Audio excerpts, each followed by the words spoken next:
शादी है। অবশেষে তানিয়াস ক্রিয়েশনে তানিয়া আক্তারের 7 বছরের ভালোবাসার পূর্ণতা পেয়েই গেল। তানিশা বুঝিয়েই দিল ভালোবাসা গোপনেই সুন্দর। 7 বছরের দীর্ঘ ভালোবাসাকে আজ পূর্ণতা দিল। এক সাক্ষাৎকারে তানিশা বলেছিলেন 2026 সালে বিয়ে করবেন। আজ সত্যি সেই স্বপ্ন সত্যি হতে যাচ্ছে। ভালোবাসার মানুষকে জীবন সঙ্গী হিসেবে পাওয়াটা ভাগ্যের ব্যাপার।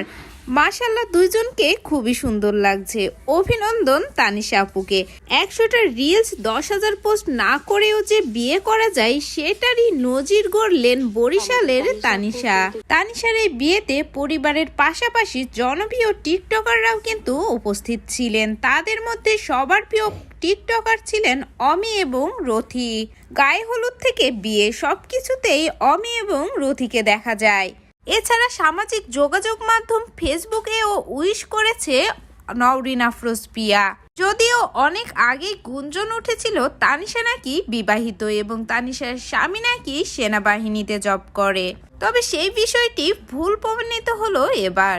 দীর্ঘ 7 বছর আগে পারিবারিকভাবে বিয়ে ঠিক হয়েছিল তানিশা এবং তানিশার হাজবেন্ডের, কিন্তু তানিশা পড়াশোনা শেষ না করে বিয়ে করতে চায়নি এবং একে অপরকে বুঝতে চেয়েছিলেন, এই জন্যই সময় চেয়েছিলেন। দীর্ঘ 7 বছর বিদেশ জীবন কাটিয়ে দেশে এসেই বিয়ে করলেন তানিশা।